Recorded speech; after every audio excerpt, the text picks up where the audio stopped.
Hello दोस्तों, welcome back to my YouTube channel Medcore medical lecture. आज हम बात करेंगे म्यूकेन जेल सिरप के बारे में, जो एसिडिटी और पेप्टिक या गैस्ट्रिक अल्सर, हार्ट बर्न और कच्ची डकार, इन सारी कंडीशन में इस सिरप का इस्तेमाल किया जाता है। और इस सिरप के हम यूजेस के बारे में बात करेंगे, इस सिरप के डोजेस के बारे में, और सिरप को लेने के बाद क्या क्या साइड इफेक्ट देखने को मिलते हैं, इन सभी चीज़ों के बारे में हम इस वीडियो में डिस्कस करेंगे।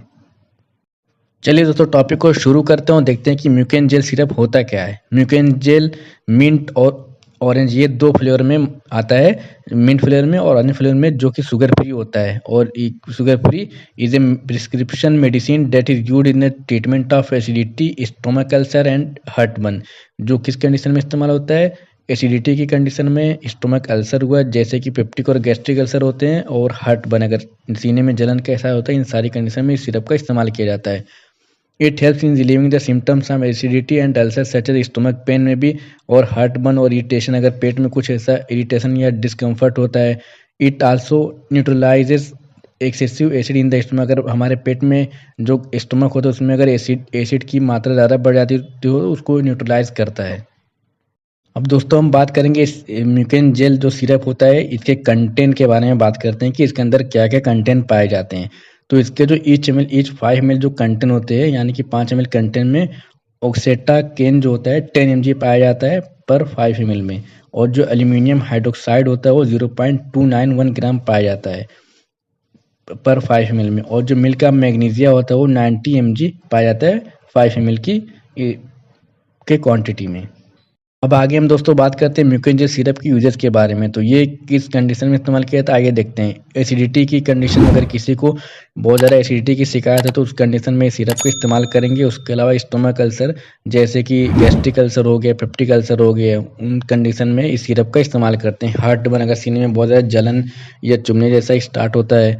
स्टोमक इरिटेशन, अगर किसी को डिस्कम्फर्ट होता है या बहुत ज़्यादा स्टोमक इरिटेशन होता है। गैस्ट्रिक अल्सर हो, पेप्टिक अल्सर हो, गैस्ट्राइटिस, अगर किसी को गैस्ट्राइटिस हो गया यानी कि इन्फ्लेमेशन ऑफ स्टमक जिसको बोलते हैं, अगर उस कंडीशन में इस सिरप का इस्तेमाल किया जाता है। आगे हम दोस्तों बात करते हैं कि म्यूकेन जेल जो सिरप होता है ये किस तरीके से वर्क करता है। तो ये ऑक्सेटा केन जो होता है, और एल्युमिनियम हाइड्रोक्साइड और मिल्क का मैग्नीशिया होता है, ये तीनों एक साथ कॉम्बिनेशन में इस सिरप के अंदर पाए जाते हैं, तीनों मिलकर ये एक साथ काम करते हैं। चलिए आगे हम देखते हैं कि ये जो तीनों कंटेंट हैं ये किस तरीके से हमारी बॉडी में वर्क करते हैं। ये जो ऑक्सेटा केन है, ये जो लोकल एनेस्थेटिक होता है, ये क्या है कि लोकल एनेस्थेटिक के तौर पे काम करता है क्या, और fast relief from pain due to ulcer और acidic injury in the stomach. क्या करता है, अगर हमारे पेट में गैस्ट्रिक अल्सर हुआ या पेप्टिक अल्सर हुआ या फिर एसिड की वजह से इंजरी होगी हमारे पेट में, तो उसमें क्या करता है, एनेस्थीसिया का काम करता है और उनको क्या बोलते हैं, शून्य करता है और पेन से रिलीव करता है। उसके अलावा एल्युमिनियम हाइड्रोक्साइड और मिल्क का मैग्नीशिया जो होता है वो एंटासिड के तौर पे काम करता है, और क्या करता है, जो हमारे स्टोमक में एसिड होती है उसको न्यूट्रलाइज करता है। आगे हम दोस्तों देखते हैं कि बेनिफिट्स ऑफ म्यूकेन जेल, यानी कि सिरप के बेनिफिट्स क्या होते हैं, ये एसिडिटी में किस तरीके से वर्क करता है, और हार्ट में अगर किसी को होता है तो वो किस तरीके से वर्क करता है। उसके अलावा अगर अल्सर है तो किस उस कंडीशन में ये किस तरीके से ये सिरप अपना वर्क करता है। तो इन सारी कंडीशन के बारे में हम एक एक करके डिस्कस करेंगे। तो पहले हम देखते हैं अगर ट्रीटमेंट ऑफ एसिडिटी को कैसे ट्रीट करता है। Mucaine gel mean sugar free relieve excessive acidity in your stomach which prevent heartburn and indigestion. ये क्या है, एक शुगर फ्री मेडिसिन होती है जो क्या करता है, हमारे स्टमक में जो एसिडिटी होती है और हार्टबर्न होता है और इंडाइजेशन होता है उनको प्रिवेंट करता है। It is used along with other medicine for management of your condition. अगर किसी को हार्ट बर्न, ये सारी शिकायतें, इंडाइजेशन, हार्ट बर्न है और एसिडिटी है, तो उसके साथ साथ और भी मेडिसिन के साथ इस सिरप को इस्तेमाल किया जाता है, जैसे कि पेंटोप्राजोल हो गया, ओमिप्राजोल हो गया है, पीपीआई जिसको हम प्रोटॉन पंप इनहिबिटर बोलते हैं इन सभी को, और H2 ब्लॉकर जैसे कि रेनिटिडिन हो गया, फॉर्मिटिडिन हो गया है, ये सब टैबलेट के साथ भी सिरप का इस्तेमाल करते हैं। उसके अलावा हम एसिडिटी से बचने के लिए क्या करेंगे, take a fibre rich diet. हमें क्या फाइबर रिच डाइट लेनी चाहिए जिसके अंदर फाइबर की मात्रा ज़्यादा हो। और क्या करेंगे, अवॉइड ऑयल और स्पाइसी फूड। हमें ऑयली और स्पाइसी फूड को अवॉइड करना चाहिए। और ड्रिंक प्लेंटी ऑफ फ्लूइड्स, हमें पानी का इस्तेमाल ज़्यादा से ज़्यादा करना चाहिए while taking it to make sure you stay hydrated, और हमें बी हाइड्रेटेड होना चाहिए, बहुत ज़्यादा पानी का इंटेक करना चाहिए। अब हम दोस्तों बात करते हैं कि ये हार्ट बर्न को कैसे ट्रीट करता है। Heart burn is a burning feeling in your chest. Heart burn जो होता है एक बर्निंग सेंसेशन होता है जो हमारे चेस्ट में, छाती में महसूस होता है। वो कैसे होता है? जो स्टोमक एसिड होता है travelling back up towards your throat and mouth, तो क्या करता है एसोफेगस के थ्रू, स्टोमक से हमारे जेरी ट्रैक के थ्रू, क्या बोलते हैं, एसोफेगस के थ्रू आकर हमारे थ्रोट में और माउथ में एसिड रिफ्लेक्स होता है, जिसे हम GERD के नाम से भी जानते हैं, गैस्ट्रो एसोफेजियल रिफ्लक्स डिजीज। उस कंडीशन में ये सिरप अपना वर्क करता है। म्यूकेंजियल mint sugar free improve the movement of food, क्या करता है फूड के मूवमेंट को इम्प्रूव करता है in the stomach and help prevent heartburn, और क्या करता है हार्टबर्न से बचाता है। उसके अलावा हम हार्टबर्न से कैसे बच सकते हैं, हमें क्या करना चाहिए, ये इस चीज़ को ऑब्जर्व करना चाहिए कि क्या फूड लेने से या क्या चीज़ हमें खाने से वो ट्रिगर होता है जिससे हमें हार्टबर्न की शिकायत होती है।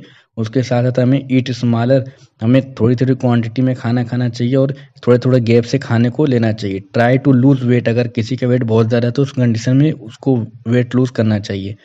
Do not eat with in 1 to 2 hours आप गोइंग टू बेड, हमें बेस्ट मतलब सोने से 1-2 घंटे पहले खाना नहीं खाना चाहिए, उस कम से कम 3 से 4 घंटे पहले खाना खा के हमें अच्छे से वॉक करना चाहिए, उसके बाद सोना चाहिए, तो हमें इन सब चीज़ों की शिकायत नहीं होगी। अब हम आगे देखते हैं कि जो अल्सर होता है उसको कैसे ट्रीट करेंगे म्यूकन जेल के थ्रू। Stomach ulcer are painful sores that develop in the inner lining of the stomach और गट, यानी कि इंटेस्टाइन। ये क्या होता है, जो अल्सर होता है क्या होता है, एक टाइप का पेनफुल सोर्स होता है जो कहाँ पे इनर लाइनिंग जो होती है स्टोमक की और इंटेस्टाइन की, उसके अंदर ये पाया जाता है। Mucaine gel sugar free reduce the amount of acid, ये क्या करता है सिर्फ हमारी बॉडी, हमारे स्टोमक की जो एसिड होती है उसको न्यूट्रलाइज करता है, उसको अमाउंट को कम करता है, और क्या करता है which prevent further damage of the ulcer at it heels naturally, और क्या करता है ये नेचुरली हील करता है। You may be given other medicine along with this medicine, और इस सिरप के साथ साथ हमें बहुत और भी मेडिसिन का इस्तेमाल करना पड़ता है depending on what cause the ulcer, ये कंडीशन को देखते हुए कि अल्सर किस कॉज की वजह से या किस कंडीशन की वजह से डेवलप हो रहा है। अब हम दोस्तों बात करते हैं कि ये म्यूकेंजिन सिरप को लेने के बाद कुछ कॉमन साइड इफेक्ट देखने को मिलते हैं, तो उसके बारे में हम बात करते हैं। इस सिरप को लेने के बाद हमें कॉन्स्टिपेशन की प्रॉब्लम देखने को मिल सकती है, उसके अलावा डायरिया स्टार्ट हो सकता है, और एलर्जिक रिएक्शन यानी कि बॉडी में रैशेस या चकत्ते या रेडनेस जैसे समस्या देखने का सामना करना पड़ सकता है। उसके अलावा एब्डोमिनल डिस्कम्फर्ट, यानी कि कभी मोशन स्टार्ट हो सकता है, कभी कॉन्स्टिपेशन स्टार्ट हो जाएगा, कभी बहुत ज़्यादा ब्लोटिंग एसिडिटी की शिकायत हो सकती है अगर इसके ओवरडोज हम लेते हैं तो। उसके अलावा डिजीनेस और ड्राउनीनेस जैसी प्रॉब्लम का सामना करना पड़ सकता है इस सिरप को लेने के बाद। अब हम दोस्तों इस सिरप के डोजेस के बारे में बात करें तो अगर बच्चे की एज 5 साल से 15 साल के बीच है तो उस कंडीशन में हम इस सिरप को 5 से 8 ml दिन में 3 बार देंगे, और खाना खाने से पहले अप्रोक्स 10 से 15 मिनट पहले देंगे, क्योंकि ये क्या करता है अगर किसी को गैस्ट्रिक या पेप्टिक अल्सर की समस्या है तो उस कंडीशन में वो क्या करता है, उस एक पर्टिकुलर स्पेस पे जहाँ पे अगर अल्सर पाए तो वहाँ पे कोटिंग करता है और एनेस्थीसिया का काम करता है, तो वहाँ पे खाना खाने के बाद हमें पेन का या जलन का एहसास नहीं होगा। और अगर एडल्ट डोज की बात करें तो दिन में 10 ml TDS, यानी कि दिन में 3 बार देने की सलाह दी जाती है और खाना खाने से पहले। चलिए दोस्तों, हमारा वीडियो यहाँ पे ख़त्म होता है, हम मिलेंगे हमारी न्यू वीडियो में नए टॉपिक के साथ। जो लोग चैनल पर नए प्लीज़ चैनल को सब्सक्राइब कर लें, वीडियो को लाइक करें, शेयर करें, और सब्सक्राइब करने के बाद बेल आइकन को प्रेस करें जिससे हमारी वीडियो का नोटिफिकेशन आपको फ़ौरन मिल सके। थैंक यू दोस्तों।